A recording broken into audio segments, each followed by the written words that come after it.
So, what are the prime functions of backtesting and what are its limitations? You might even be asking yourself, why do I even need backtesting? Well, the prime functions of backtesting allow you to observe and evaluate how various strategies perform using historical data to simulate trading conditions. It lets you filter out ineffective trading strategies and adjust and strengthen borderline strategies. Backtesting can provide an initial estimate of a newly developed system's profit potential, and it's also a great tool to become familiar with how a system operates under various conditions. Backtesting allows you to calibrate your system to your broker's live data and then recalibrate parameters such as profit targets and stop losses during the life of that system. Finally, backtesting assists in building and maintaining confidence in the system you're using. So these are the areas in which backtesting is extremely valuable. It does, however, have its limitations. First of all, backtesting cannot predict future performance. Way too many traders and too many marketers of automated EAs rely heavily and often exclusively on backtested results as proof that their systems work.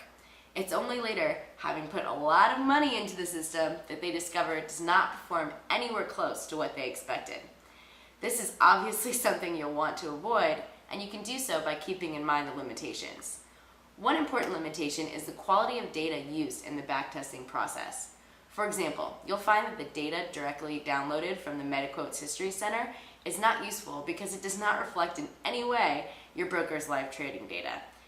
An additional imperfection in the data, and one that's really not taken seriously enough, is that every broker has different banks and other financial institutions from where they're deriving their prices. As a result, price data is going to vary from broker to broker, and thus so will automated EA performance. Another shortcoming of any backtested vehicle, including the MT4, has to do with spreads. That is, the difference between the bid and the ask prices. There are several factors that affect the spread, such as news reports, unexpected events, or the number of participants at various points through the day. This continual widening and narrowing of the spread cannot be accurately accounted for in the backtesting process. A related inadequacy is that MT4 platforms only stores the bid price in historical data.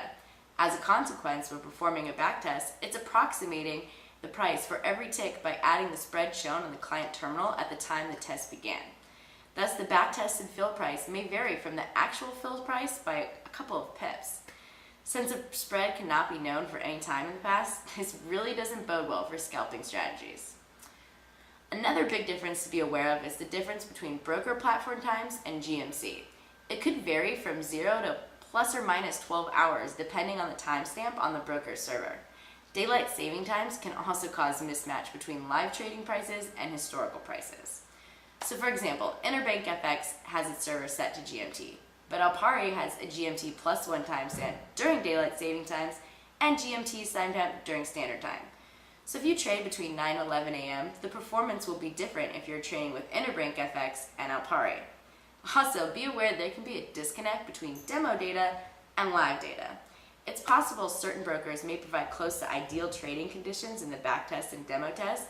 However, the same conditions most probably do not exist in live trading. So be aware, this form of manipulation is nothing more than a means to induce as many potential traders to use their service. So, these are some of the limitations when using backtesting, but despite the limitations, it really can provide a good deal of useful information, and it should be included as part of any trading or development plan.